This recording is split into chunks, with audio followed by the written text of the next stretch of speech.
No importa la temporada, ni la hora. Cuando un pasajero se instala en su sitio, es fácil que se deje llevar por el dulce tirano, como lo llaman los ingleses. Algunos piensan,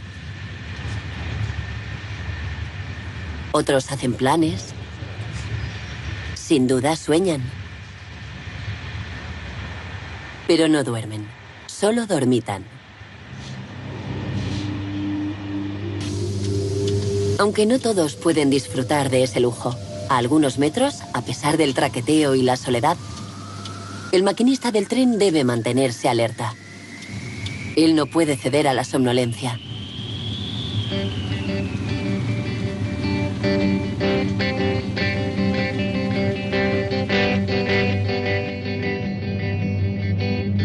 Más pronto o más tarde, todos nos encontramos ante responsabilidades.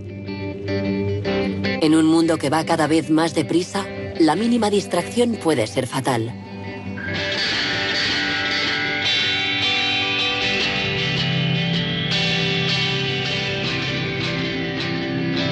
Bajo los efectos del sueño.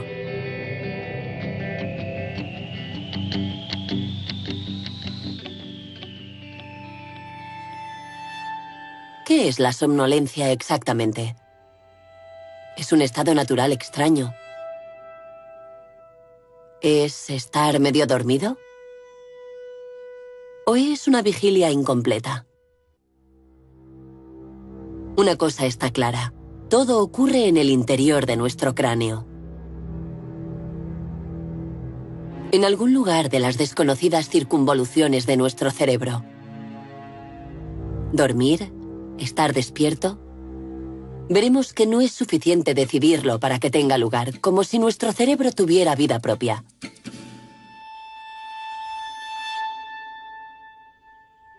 Un momento de ausencia.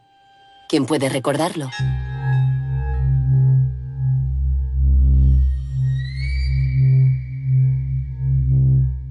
Investigando en el lugar de los hechos, se hacen estudios detallados de los accidentes que permiten reconstituir lo que ocurrió realmente. Él aseguró que iba a unos 80 kilómetros por hora y que le sorprendió el ruido de la gravilla. El coche entró en el arcén y cayó al fondo. Empezó a patinar por el arcén y no pudo enderezarlo. Conocía muy bien esa carretera, así que después del estrés del trabajo se mete en el coche y ahí está bien, se relaja. ¿Hubo algún testigo? No, ninguno.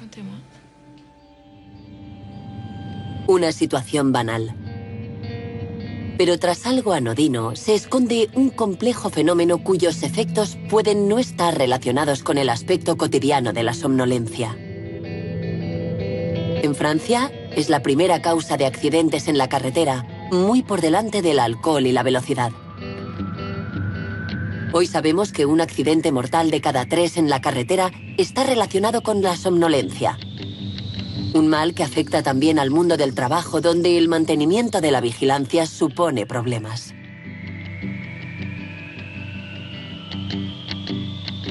Para comprender los mecanismos de la somnolencia, Alain Misset tuvo la idea de utilizar un simulador de conducción como herramienta de investigación.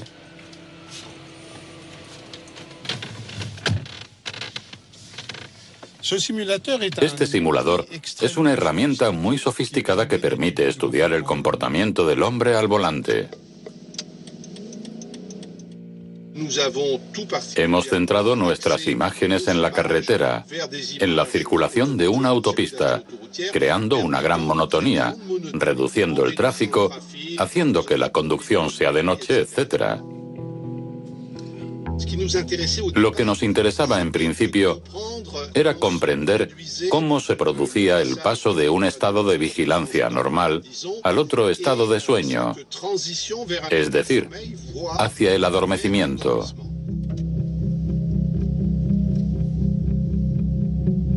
Gracias a un dispositivo que registra la actividad cerebral, los investigadores pudieron medir la somnolencia, que aquí llaman hipovigilancia.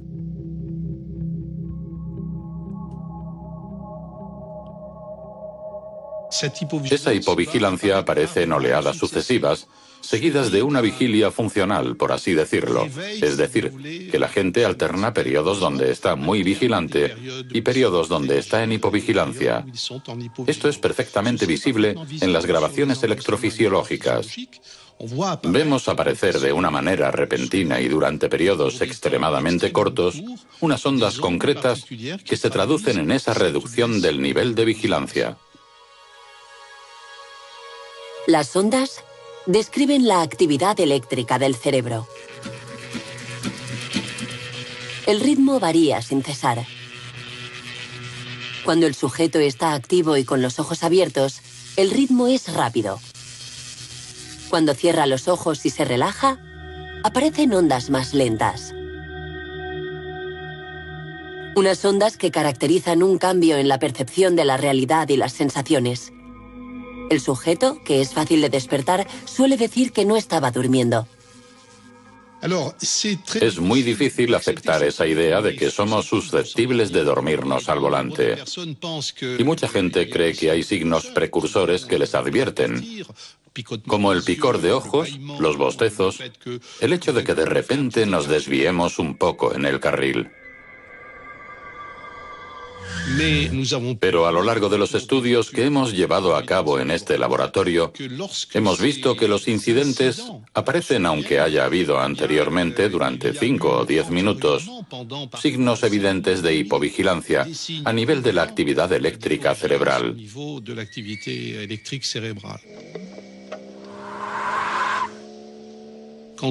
Cuando dicen que el conductor ha perdido el control del vehículo, a menudo, al comienzo de esa acción, hay un episodio de hipovigilancia.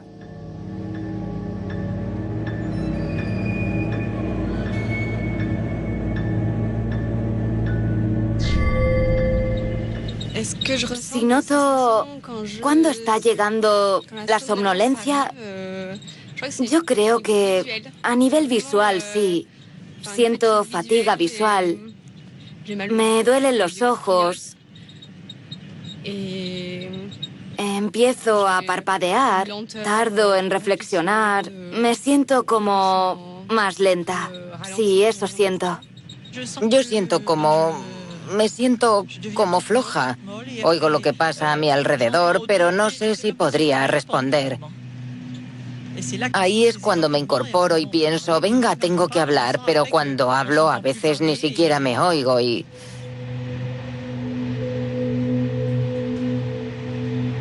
¿Qué sabemos del comportamiento de un cerebro que se duerme? Durante mucho tiempo se pensaba que cuando nos dormíamos, nuestro cerebro también se dormía de una manera global. En los años 80, más o menos, empezamos a tener algunas pistas a nivel electrofísico que demostraban que no era así. Y en los años 90, las nuevas técnicas mostraron que el cerebro no se dormía en masa, por así decirlo. Sabemos algo más sobre el proceso de adormecimiento desde que unos investigadores empezaron a grabar lo que les ocurría a los pacientes hospitalizados. Michel Magnin está interesado en la manera en que el cerebro trata la información. Hay una estructura muy importante que es el tálamo. ¿Por qué es importante? Pues sencillamente porque toda la información que nos manda el mundo exterior tiene que pasar por el tálamo para llegar al córtex, donde esa información es descifrada. El tálamo se encuentra en el centro del cerebro. Es una estructura clave para mantener el sueño, la conciencia y la vigilancia. Cuando estamos despiertos, los órganos sensoriales envían información al tálamo que la descifra antes de enviarla al córtex para ser analizada. Pero cuando dormimos, el tálamo cesa su actividad mientras que en el córtex la actividad eléctrica continúa. Esos fragmentos de información hacen que sigamos despiertos de alguna manera. Y en ese juego de conexiones interrumpidas entre el tálamo y el córtex es donde se producen las alucinaciones, las pérdidas de conciencia. Cuando caemos en la somnolencia, siempre tenemos un cierto nivel de conciencia, pero ese nivel va modificándose y poco a poco atenuándose.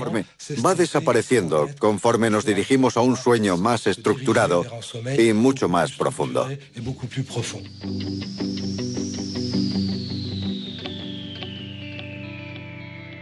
El adormecimiento es, por definición, un estado que escapa a nuestra voluntad.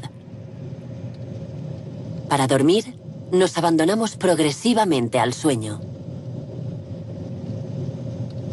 Pero cuando estamos despiertos al volante de un coche en un periodo que puede ser muy corto, algo nos ocurre, una especie de corte de energía.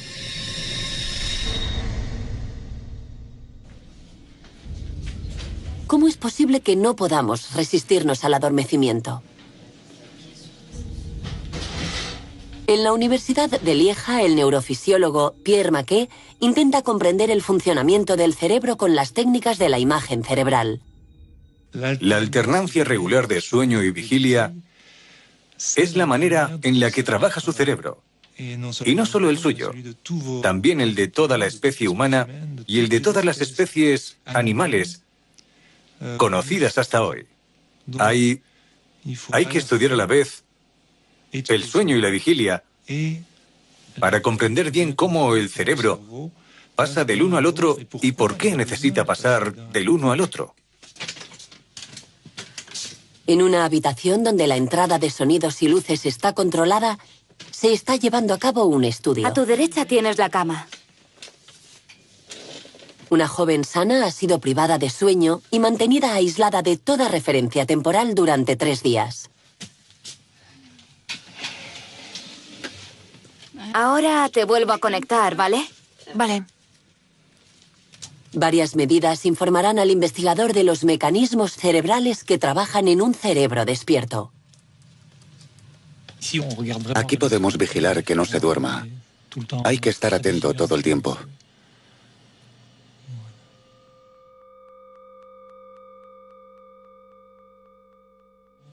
Pero al cabo de 52 horas de vigilia continua, empiezan a aparecer unos adormecimientos repentinos e incontrolables.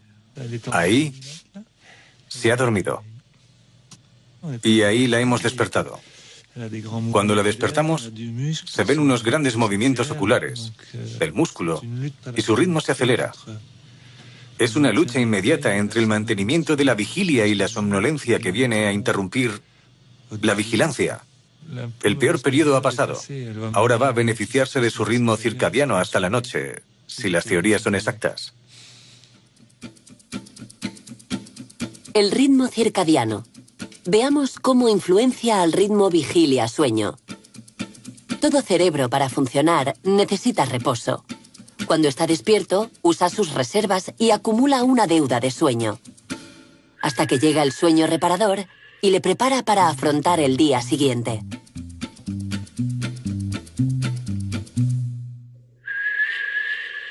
Lo que muchos desconocen es que paralelamente a ese ritmo de actividad y de reposo, hay otro ritmo biológico que guía al cerebro sin que lo sepamos. Es el ritmo circadiano, de casi 24 horas, la alternancia entre luz y oscuridad. El ritmo circadiano compensa la necesidad de sueño del cerebro, lo que hace que su rendimiento cognitivo, todo lo que debe hacer sin equivocarse, se mantenga constante durante todo el día. Si se priva al cerebro de reposo, su deuda de sueño aumentará mientras que el ritmo circadiano sigue su ciclo. Y cuando llega la noche, el ritmo circadiano ya no compensa la deuda de sueño. Ahí es cuando ocurre la pérdida de conciencia repentina, la somnolencia. Si, por ejemplo, va a recorrer Italia en coche de norte a sur de un tirón, convendría parar entre las 4 y las 7 de la mañana, porque ahí es cuando ocurren los accidentes. El estudio sigue adelante.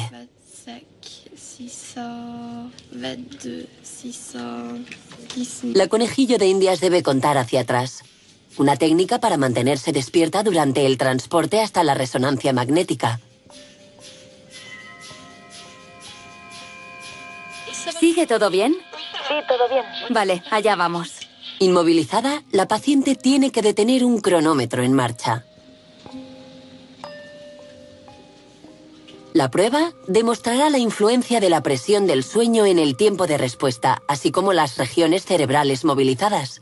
Después, los investigadores analizarán miles de secciones cerebrales. Se recomienda dormir 8 horas al día. Si la duración media de sueño se aparta de esas 8 horas, por escaso o por defecto, la longevidad disminuye. Aún no entendemos bien por qué. Sabemos que ciertos individuos, sin duda por razones genéticas, necesitan muchas menos horas de sueño, mientras que otros necesitan 10 u 11 horas. También sabemos que el modo de vida que llevamos ahora en este mundo industrializado constriñe terriblemente la manera en que organizamos nuestras fases de sueño y vigilia, lo que podría tener efectos nocivos en nuestras capacidades cognitivas y en nuestra salud a largo plazo.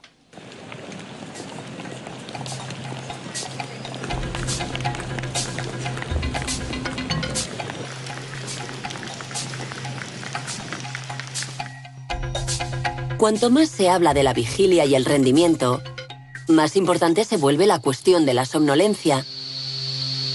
¿Será este el mal de una época hiperactiva?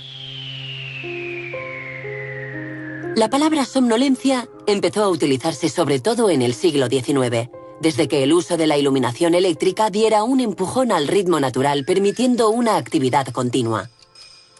El hombre dividió su tiempo en 3 periodos de 8 horas, sin diferenciar el día de la noche.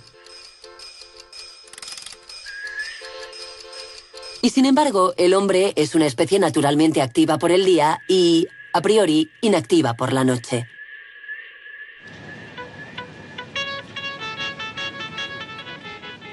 No hace mucho hemos sabido que la luz tiene un efecto sobre el cerebro humano a través de un sensor esencial. El ojo no solo sirve para ver, también está involucrado en la regulación de los ritmos biológicos, de la vigilia y el sueño, y la luz estimula directamente unas estructuras en el centro del cerebro. Claude Gronfier es investigador del Departamento de Cronobiología. Investiga la luz y su influencia para arreglar el reloj biológico de los que sufren desajustes horarios constantes.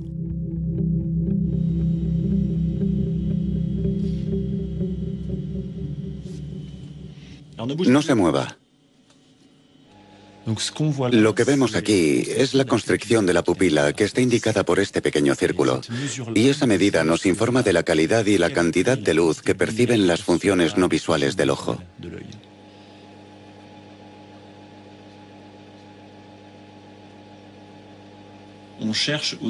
También buscamos determinar, con un objetivo clínico, cuáles son los espectros luminosos, los colores, las intensidades y las duraciones óptimas para activar esas funciones en los individuos que trabajan constantemente en situaciones de luz artificial.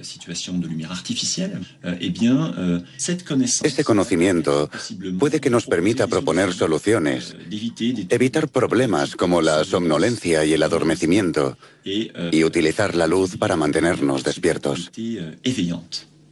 ¿Qué luz utilizar? Pues aún no lo sabemos muy bien. Seguimos investigando. Pero sabemos que la luz azul es muy eficaz para activar los sistemas de vigilia, para inhibir los sistemas de sueño, para aumentar el rendimiento cognitivo y para activar los sistemas de vigilia y vigilancia.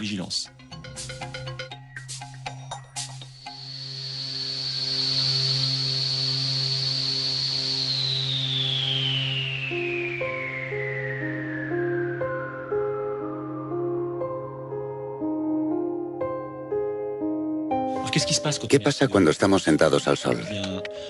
Pues que se activan los mecanismos que están implicados en la vigilia, en el sueño, en el humor, en la vigilancia y en el rendimiento cognitivo. Creemos que la calidad del sueño se construye durante la vigilia y en nuestro laboratorio pensamos que también está influenciada por la calidad de la luz a la que hemos estado expuestos durante el día.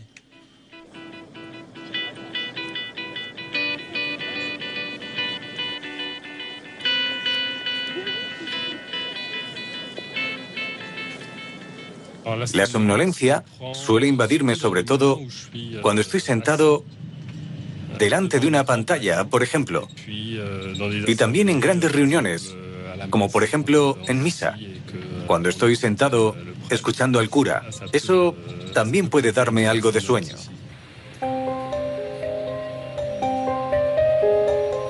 Nuestro ritmo de vida requiere dormir bien para estar bien despiertos. Y para dormir bien, hay que tener una vigilia activa. Estimular la mente, el cuerpo, salir a la luz. Pero cuando la somnolencia es crónica e incapacita, hay que acudir a una clínica del sueño como esta. Los pacientes se quedan un día y una noche para someterse a pruebas y a un registro continuo de la vigilia y el sueño. ¿Qué tal? No muy bien, la verdad. ¿Qué ha pasado? Cuénteme. Madre mía, no sé.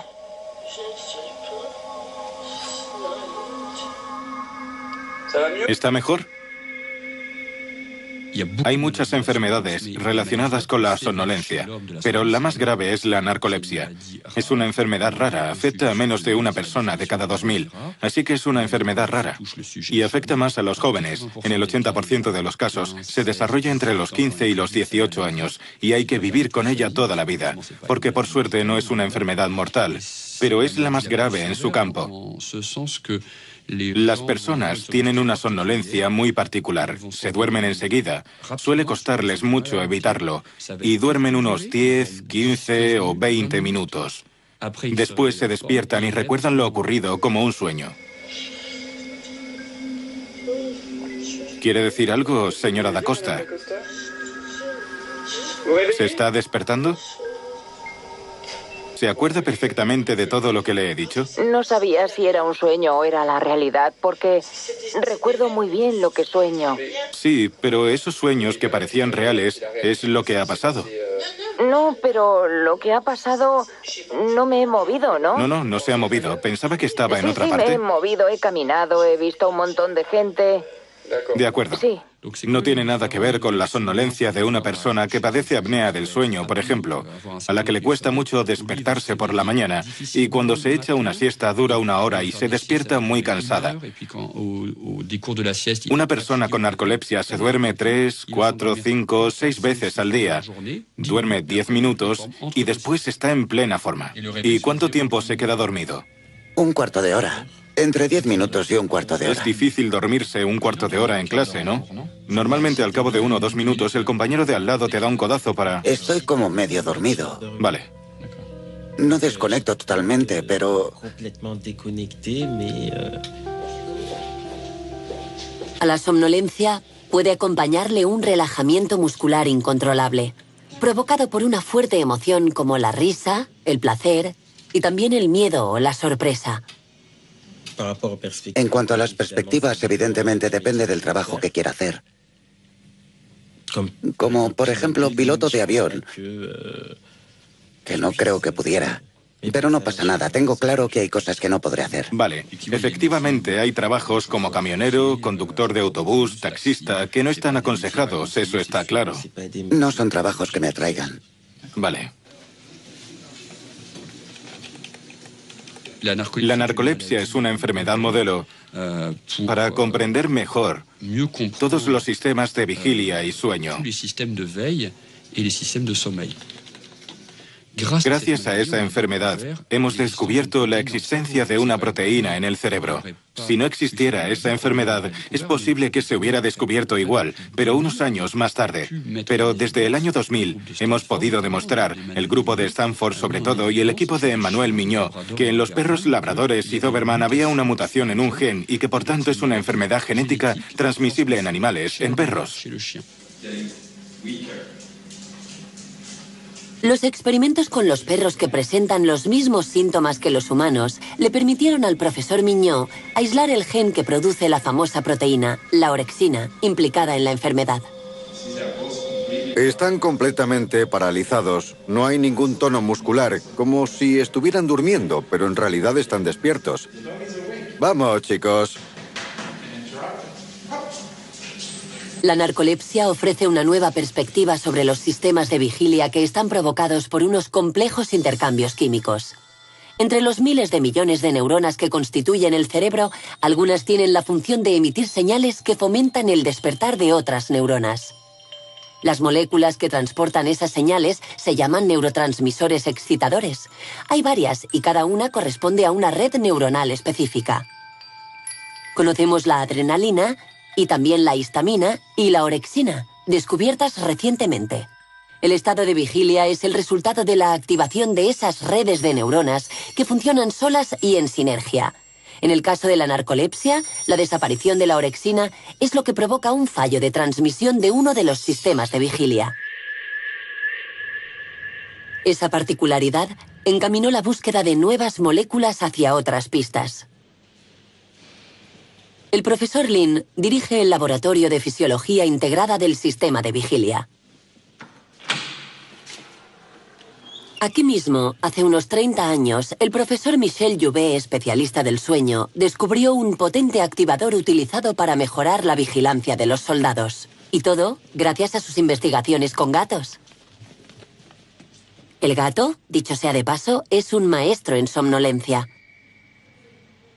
Hoy el profesor Lin está trabajando en una nueva molécula activadora.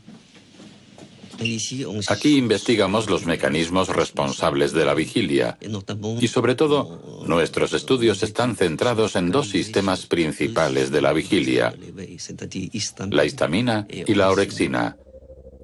Nosotros fuimos quienes definimos el papel de la histamina en la vigilia. Ha sido una investigación que ha durado entre 20 y 25 años.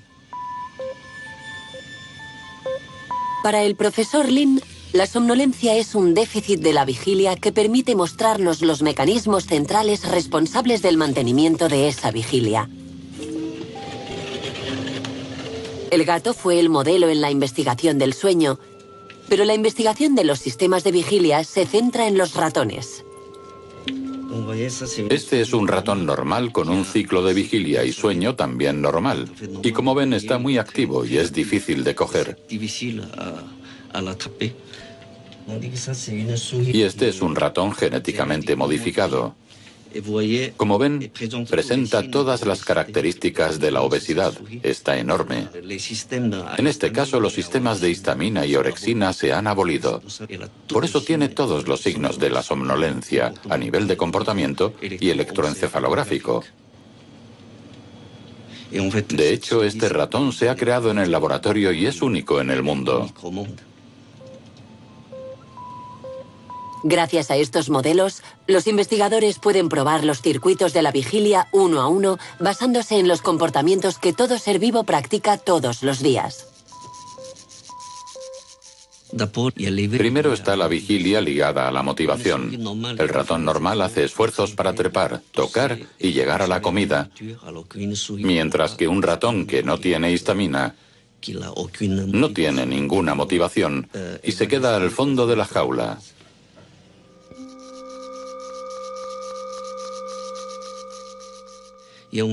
Después está la vigilia locomotora, de la que es responsable la orexina. Un ratón normal, cuando se le coloca en una rueda, disfruta corriendo y, por tanto, se mantiene más tiempo despierto. Mientras que un ratón que no tiene orexina, la rueda no le gusta y adopta una postura para dormir.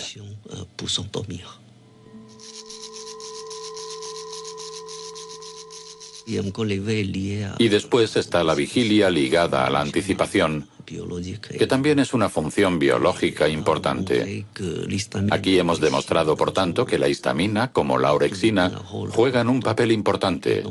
Están en sinergia y se complementan en el control de la vigilia. Este metódico trabajo ha permitido perfeccionar una nueva molécula activadora que actualmente está siendo probada en pacientes con narcolepsia. El profesor Lin no es el único en este ámbito. Hay numerosos laboratorios en el mundo que llevan mucho tiempo buscando la píldora de la vigilia, que permitiría que todo el mundo se superara.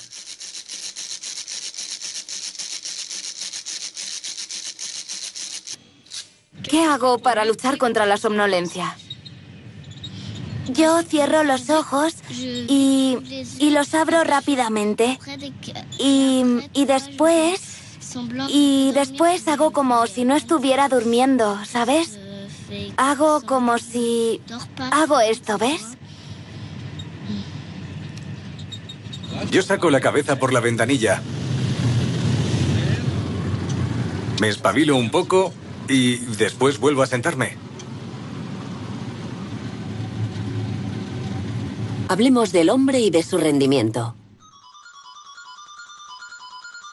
En un mundo de comunicaciones electrónicas instantáneas, un mundo que jamás duerme, el hombre representa una fuente de errores. Eso es lo que los ergónomos que estudian el entorno del trabajo han bautizado como el factor humano. La somnolencia y la pérdida de vigilancia están en el origen de varios de esos errores. Y si hay un ámbito particularmente expuesto es el del transporte aéreo, que por definición acorta el tiempo, se ríe de la luz natural y altera los ritmos biológicos. El investigador de ergonomía Philippe Cabon se interesa por el funcionamiento del transporte aéreo donde domina el trabajo continuo.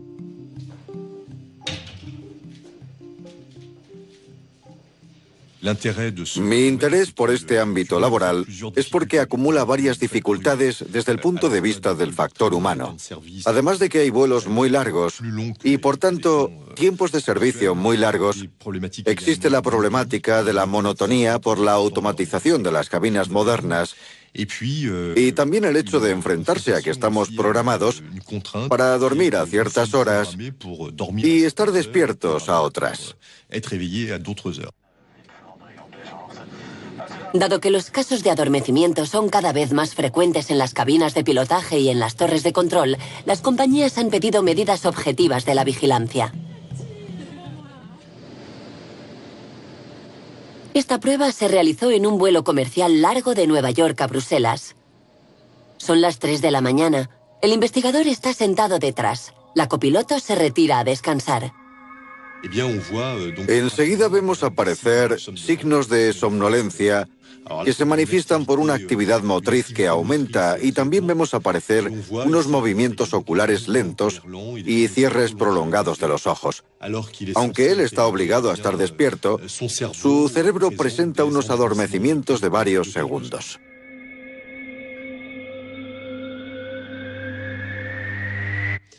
Efectivamente, vemos que en los vuelos de ida hay una reducción del número de microsueños, mientras que en los vuelos de vuelta vemos que el número aumenta, y eso está causado por la acumulación de fatiga durante esos vuelos. Para reducir la fatiga a bordo, se ha puesto en marcha una solución simple y científicamente probada. Se llama siesta. Se trata de sueños de corta duración, de unos 20 minutos, que realizan alternativamente el comandante y el copiloto.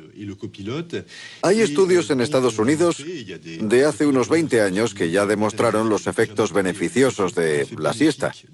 Y se ha demostrado que reducía el número de microsueños, sobre todo durante la última fase del vuelo, que es la fase más crítica en cuanto a seguridad.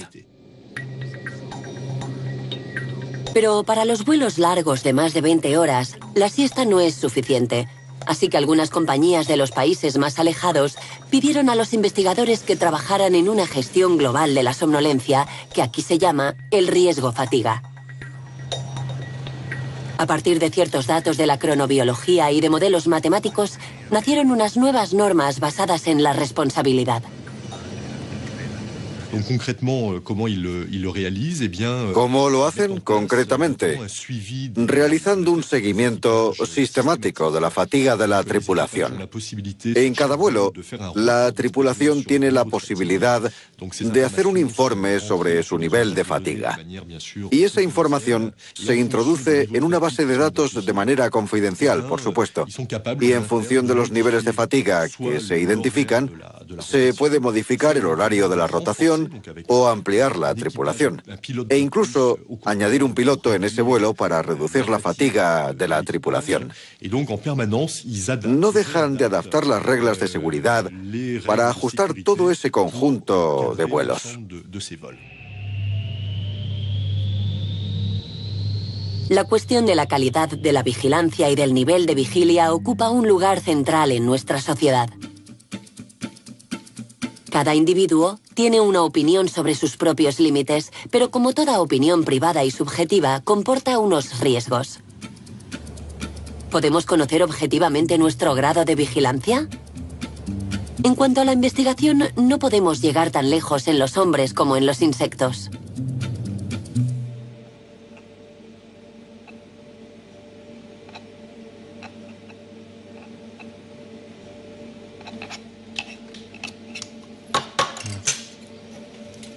Estas son hembras.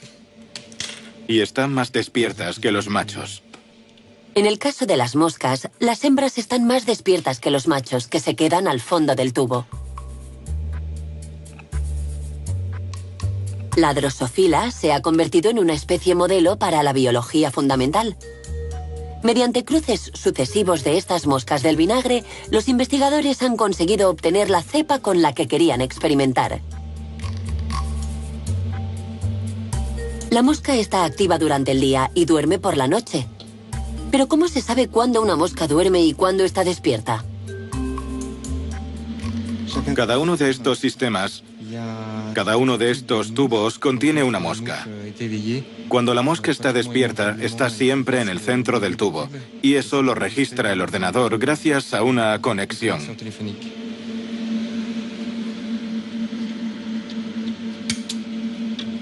Laurent Seigné continúa aquí con una investigación que empezó en Estados Unidos. Quiere hallar los signos de las condiciones de la somnolencia en la saliva. Buscábamos marcadores biológicos, algo como la glucemia, que pudiéramos medir en el cuerpo y que nos diera una indicación del nivel de somnolencia.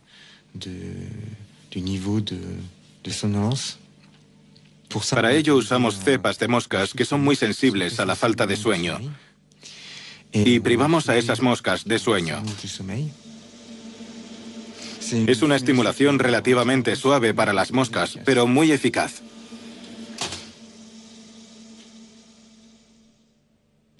Realizamos toda una batería de pruebas con otras cepas de drosofilas y otras privaciones de sueño. Y aislamos un gen que, sistemáticamente y de forma muy evidente, aumentaba por la falta de sueño cuando se materializaba en un periodo de sueño, es decir, una somnolencia. Y era la amilasa. Y como la amilasa es muy abundante en la saliva humana, hicimos un estudio muy simple con unos sujetos normales a quienes se les privó de sueño durante 24 horas. Y observamos que, en el caso del hombre, también había un aumento de la amilasa. Pero como un único marcador no es suficiente, la búsqueda de biomarcadores en la saliva sigue adelante. Cuando sepamos cuantificar la intensidad de sueño, podremos dosificar los tratamientos activadores para los narcolépticos.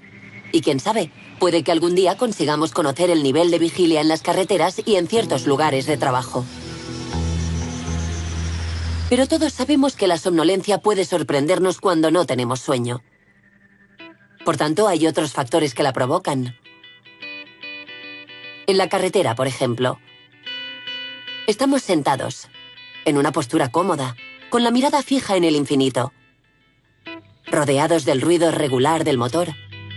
A todos nos ha entrado sueño en un momento así.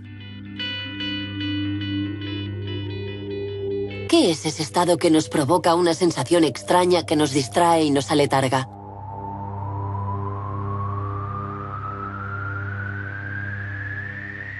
Es un estado corriente e inofensivo en el tren, donde algo nos pone a soñar y nos lleva poco a poco. En el mundo del trabajo y de los empleos expuestos a la pérdida de vigilancia por la monotonía, ese riesgo es conocido.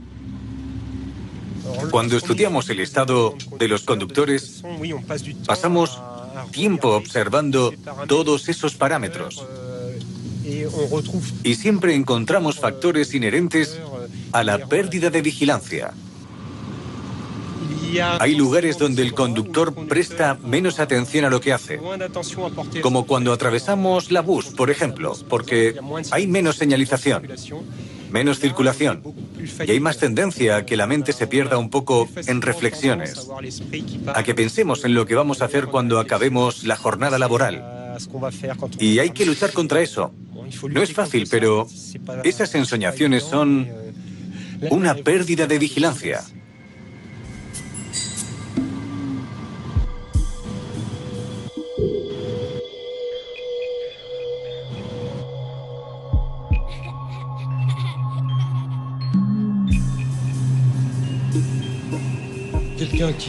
Cuando te invade esa somnolencia, puedes no pensar que estás conduciendo.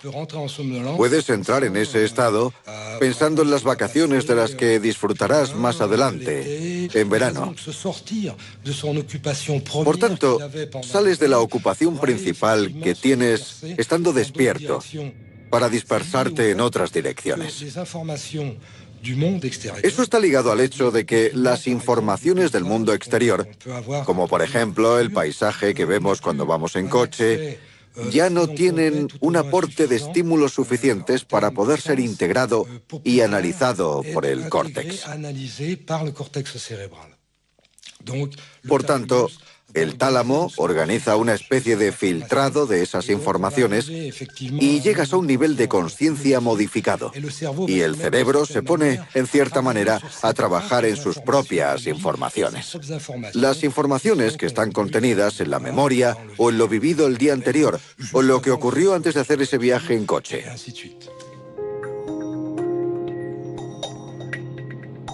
En ciertas circunstancias, habría que desconfiar del cerebro y de las imágenes que nos muestra. Porque pensar en otra cosa ya es señal de una disminución de la vigilia. Los investigadores lo llaman vagabundeo.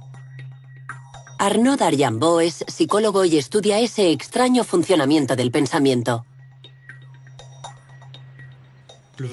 El vagabundeo de la mente es la aparición espontánea de pensamientos que no tienen nada que ver con lo que estamos haciendo, ni con nuestro entorno inmediato. Un ejemplo que todos conocemos es cuando estamos conduciendo un coche y nos damos cuenta en un momento dado de que tenemos la mente en otra parte, que nos estamos acordando de lo que hemos hecho por la mañana o estamos planificando cosas que tenemos que hacer después. Al sondear a las personas de manera aleatoria en sus actividades cotidianas, constatamos que en más o menos el 40% de los casos no están concentradas en lo que están haciendo, sino que su mente vagabundea.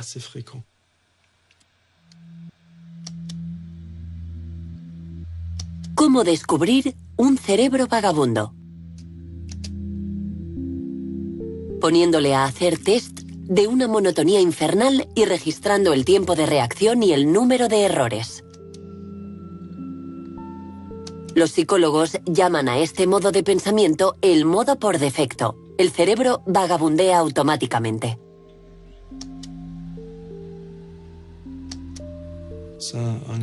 Es un estado especial en el que la atención está centrada en representaciones internas más que en el entorno inmediato en el que nos encontramos. Las representaciones internas pueden ser recuerdos, proyectos de futuro o pensar en un amigo cercano. Al examinar el contenido de los pensamientos cuando la mente vagabundea, constatamos que la mayoría de esos pensamientos están relacionados con el futuro más que con el pasado y el presente. Por tanto, el vagabundeo podría tener un papel importante en la planificación y la gestión de nuestros objetivos personales y nuestras actividades.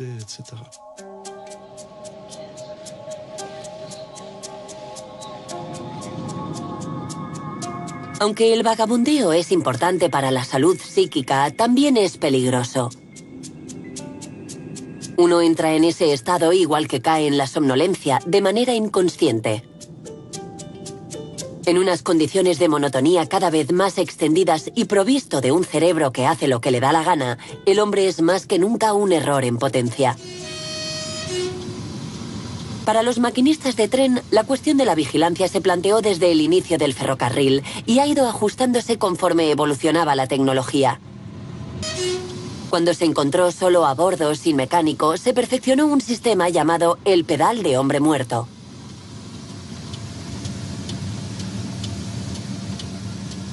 Para demostrar su vigilancia, el maquinista debía mantenerlo pulsado. En caso de somnolencia, enfermedad o de muerte repentina, la presión se relajaba y la locomotora se paraba. Pero ciertos maquinistas podían dormitar manteniendo el pie apoyado. Por eso, para garantizar la seguridad, el sistema de vigilia automática, llamado VA, añadió una tarea. Si lo suelto unos segundos, suena un timbre. Y si no reacciono, el tren se para. Y si suelto la mano más de un minuto de la VA, suena otro timbre y el tren también se para automáticamente si no reacciono. Es cierto que entre colegas a menudo comentamos: he tenido un bajón. Es normal. A veces nos sobreviene la fatiga o la somnolencia, pero todo el mundo lo sabe.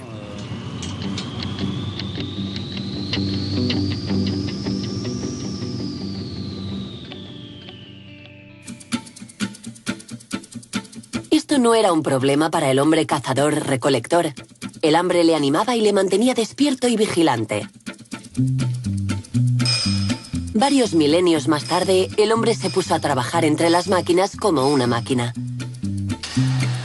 Cuando llegó la automatización, el hombre se convirtió en supervisor de la máquina. Y después llegó el ordenador. Hoy en día el hombre supervisa el ordenador que supervisa a la máquina. Pero el cerebro sigue siendo el mismo. El operador humano se ha convertido en el que debe detectar el fallo o la anomalía que puede producirse. Como esas anomalías son cada vez menos frecuentes, pues nuestras máquinas cada vez funcionan mejor, se convierte en un trabajo muy difícil porque hay que detectar señales extrañas en el desarrollo de un proceso. De ahí la necesidad de estar muy atento. Pero cuando estamos hipovigilantes ya no estamos atentos, y ahí es cuando tiene lugar el accidente. En la conducción de un automóvil el efecto es inmediato, pero en un proceso industrial como en una central nuclear, por ejemplo, la respuesta puede ser tardía.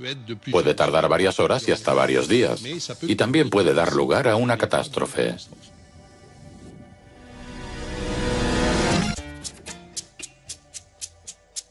Entre los profesionales más expuestos están los conductores de vehículos pesados. Su función de conductor-repartidor le pone en condiciones extremas desde el punto de vista de la vigilancia. Además del estrés de las entregas y de los riesgos de la circulación, sufre la monotonía de la conducción en la carretera. En nombre de la seguridad y la rentabilidad, los constructores han mejorado los vehículos que se han convertido en joyas de la electrónica y la informática. Pero, ¿qué papel juega el hombre? Maxime Flamand coordina un estudio europeo sobre esa cuestión. En un vehículo pesado, hoy en día encontramos un sistema que regula la velocidad y otro que adapta la velocidad en relación al vehículo que le precede. Encontramos sistemas que se centran en las líneas de la vía y te mantienen en tu carril. También hay sistemas que advierten en caso de cambio de carril si hay un vehículo al lado. Y también sistemas que detectan la poca vigilancia del conductor. ¿Qué pasa al final? El conductor apenas tiene que interactuar con su conducción. Puede dejar que el sistema lleve el vehículo. Solo tiene que estar atento. Demostrar que está atento teniendo los ojos abiertos. Porque por lo demás el vehículo se conduce solo. Pero ¿cuánto tiempo puede estar vigilante un hombre con los ojos abiertos solo mirando la carretera sin nada más que hacer? Enseguida lo sabremos. Hemos provisto unos camiones de sensores y cámaras que registrarán y analizarán el comportamiento de los conductores durante un trayecto largo, pues todos esos sistemas funcionan mientras el conductor está vigilante. Gracias a la teledetección de la mirada, el ordenador de a bordo analiza la posición de los ojos y de la cara. En cuanto aparecen los primeros signos de somnolencia, se avisa al conductor de que los sistemas van a desactivarse uno a uno. En el momento en que la lentitud invade su cerebro, deberá conducir de verdad. La máquina vigila al hombre y detecta sus defectos, pero el hombre tiene la última palabra. ¿Será capaz de reaccionar? El hombre lo ha probado casi todo para mantener artificialmente su vigilancia. Sustancias activadoras, chicles, dulces, luz artificial, perturbaciones sonoras, control de la temperatura, sistemas de alarma. Nada funciona. Sin embargo, existe un producto que impide siempre que el ser humano caiga en la somnolencia. Un producto que estimula al ser humano. Otro ser humano. Y naturalmente, se ha intentado automatizarlo. Unos investigadores estadounidenses especializados en el reconocimiento vocal han desarrollado este prototipo. Buenos días, Sally. ¿Cómo estás, Edward? Bien, pero tengo que estar en el aeropuerto a las 15:30. ¿Quieres que busque la ruta más rápida? Sí, por favor. ¿Hay mucho tráfico? ¿Qué necesita un conductor estadounidense que va solo en su coche? Un compañero de ruta que no se duerma. Un pasajero artificial, en este caso una pasajera, capaz de controlar todo lo que pasa en el vehículo e incluso más.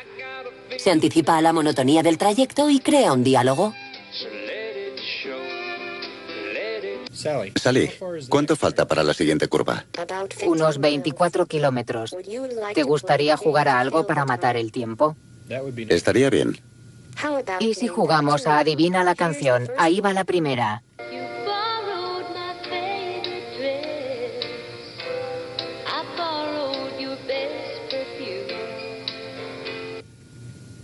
Es Out of Your Shoes.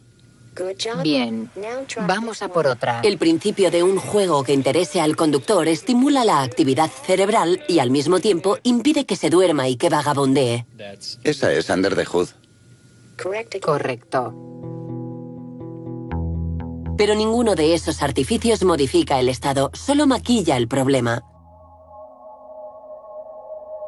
La somnolencia sigue siendo un factor irreductible. Cuando más se investiga para ayudar al hombre, más se reduce su motivación y su responsabilidad, y por tanto, más se duerme. ¿Una sociedad tan productiva puede funcionar sin tener en cuenta las capacidades del cerebro humano? ¿Y si la somnolencia fuera una de las señales, o la señal de que nuestro cerebro no responde a las exigencias del mundo que hemos creado y nos lo está haciendo saber?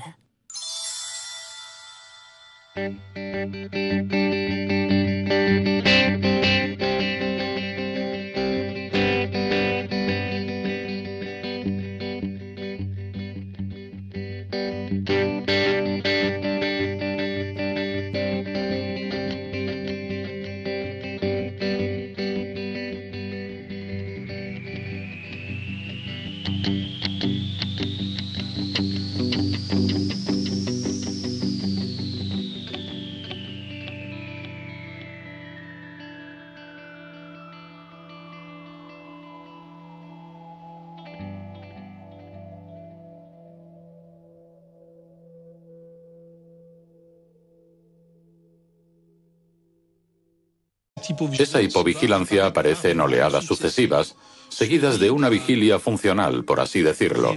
Es decir, que la gente alterna periodos donde está muy vigilante y periodos donde está en hipovigilancia. Esto es perfectamente visible en las grabaciones electrofisiológicas. Vemos aparecer de una manera repentina y durante periodos extremadamente cortos unas ondas concretas que se traducen en esa reducción del nivel de vigilancia.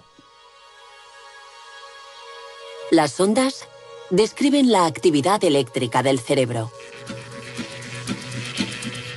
El ritmo varía sin cesar. Cuando el sujeto está activo y con los ojos abiertos, el ritmo es rápido. Cuando cierra los ojos y se relaja, aparecen ondas más lentas. Unas ondas que caracterizan un cambio en la percepción de la realidad y las sensaciones. El sujeto, que es fácil de despertar, suele decir que no estaba durmiendo. Es muy difícil aceptar esa idea de que somos susceptibles de dormirnos al volante. Y mucha gente cree que hay signos precursores que les advierten, como el picor de ojos, los bostezos, el hecho de que de repente nos desviemos un poco en el carril. Pero a lo largo de los estudios que hemos llevado a cabo en este laboratorio, hemos visto que los incidentes aparecen aunque haya habido anteriormente, durante 5 o 10 minutos, signos evidentes de hipovigilancia a nivel de la... ¿Es estar medio dormido? ¿O es una vigilia incompleta? Una cosa está clara. Todo ocurre en el interior de nuestro cráneo. En algún lugar de las desconocidas circunvoluciones de nuestro cerebro. ¿Dormir? ¿Estar despierto? Veremos que no es suficiente decidirlo para que tenga lugar, como si nuestro cerebro tuviera vida propia.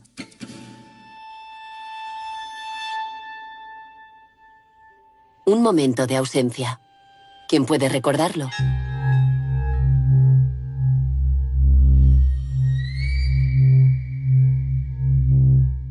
Investigando en el lugar de los hechos, se hacen estudios detallados de los accidentes que permiten reconstituir lo que ocurrió realmente.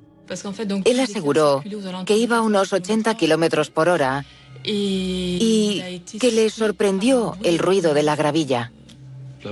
El coche entró en el arcén y cayó al fondo. Empezó a patinar por el arcén y no pudo enderezarlo. Conocía muy bien esa carretera, así que después del estrés del trabajo se mete en el coche y ahí está bien, se relaja. ¿Hubo algún testigo? No, ninguno. Una situación banal. Pero tras algo anodino se esconde un complejo fenómeno cuyos efectos pueden no estar relacionados con el aspecto cotidiano de la somnolencia.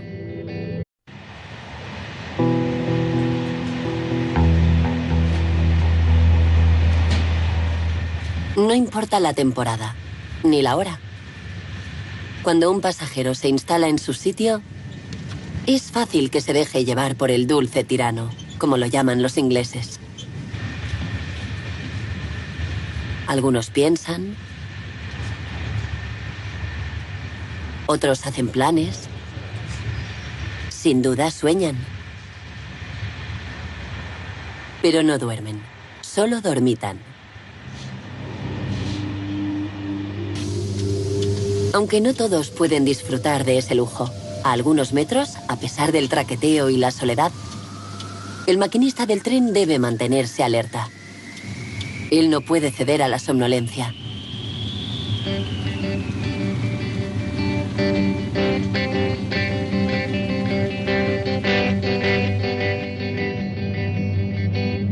Más pronto o más tarde, todos nos encontramos ante responsabilidades.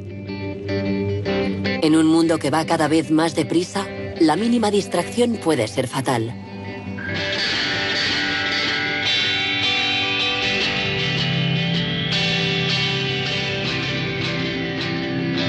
Bajo los efectos del sueño.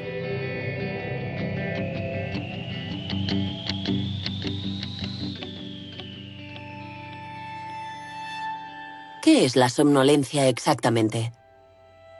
Es un estado natural extraño. En Francia, es la primera causa de accidentes en la carretera, muy por delante del alcohol y la velocidad. Hoy sabemos que un accidente mortal de cada 3 en la carretera está relacionado con la somnolencia. Un mal que afecta también al mundo del trabajo, donde el mantenimiento de la vigilancia supone problemas.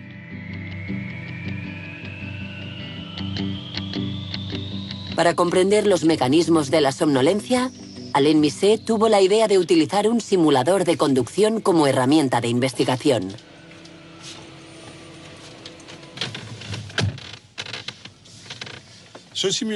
Este simulador es una herramienta muy sofisticada que permite estudiar el comportamiento del hombre al volante.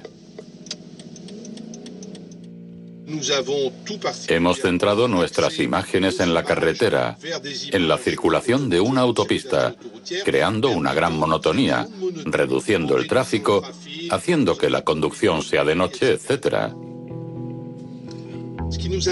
Lo que nos interesaba en principio era comprender cómo se producía el paso de un estado de vigilancia normal al otro estado de sueño, es decir, hacia el adormecimiento.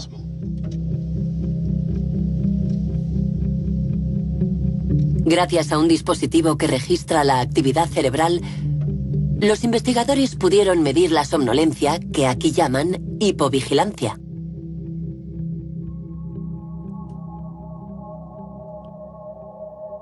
Actividad eléctrica cerebral.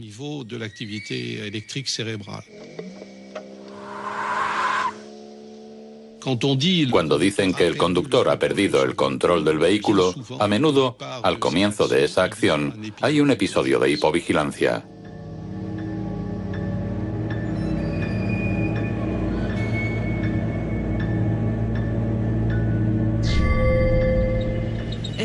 Si noto cuándo está llegando la somnolencia, yo creo que a nivel visual sí.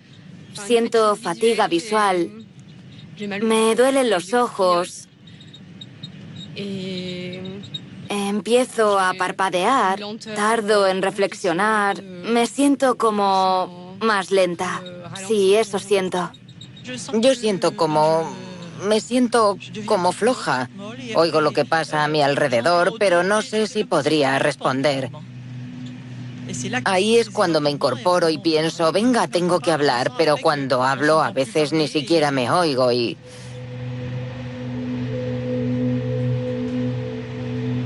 ¿Qué sabemos del comportamiento de un cerebro que se duerme? Durante mucho tiempo se pensaba que cuando nos dormíamos, nuestro cerebro también se dormía de una manera global. En los años 80, más o menos, empezamos a tener algunas pistas a nivel electrofísico que demostraban que no era así. Y en los años 90, las nuevas técnicas mostraron que